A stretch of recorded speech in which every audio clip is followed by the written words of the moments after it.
மத்திய அரசு மாநில அரசுகளுக்கு வழிகாட்டுதலை வழங்கி இருந்தாலும் யாரையும் புதிதாக ஆட்களை வேலைக்கு சேர்க்கக்கூடாது என்று சொல்லி இருந்தாலும் அவர்களை பணி நிரந்தரம் செய்து மாத ஊதியம் வழங்கக்கூடாது என்று சொல்லி இருந்தாலும் மாநில அரசுக்கென்று நிதி வருவாய் இருக்கிறது,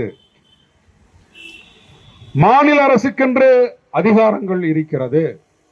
அந்த அதிகாரத்தின் அடிப்படையில், அந்த நிதி வருவாயின் அடிப்படையில் எந்த பணியாளர்கள் நாட்டு மக்களுக்கு தேவையோ, எந்த பணியாளர்கள் அரசுக்கு ஆளுகின்ற அரசுக்கு தேவையோ, எந்த பணியாளர்கள் மருத்துவத்துறைக்கோ அல்லது பல்வேறு துறைகளுக்கு தேவையோ என்பதை கண்டறிந்து அவர்களை பணி நிரந்தரம் செய்து அவருடைய வாழ்வாதாரத்தை பாதுகாப்பதுதான் ஆளுகின்ற அரசின் பொறுப்பும் கடமையும்.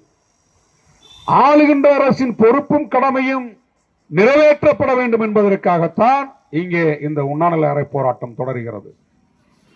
ஏற்கனவே ஒரிசா, மணிப்பூர், ராஜஸ்தான் போன்ற மாநிலங்களிலே உங்களை போன்ற பணியாளர்கள் அங்கே தற்காலிக பணியாளராக பணியமர்த்தப்பட்டு இன்றைக்கு அவர்கள் பணி நிரந்தரம் செய்யப்பட்டுள்ளார்கள் என்கின்ற அந்த கோரிக்கையும், அதே போன்று அந்த மாநிலங்களிலே பணி நிரந்தரம் வழங்கியதை போல தமிழ்நாடு அரசு மாண்புமிகு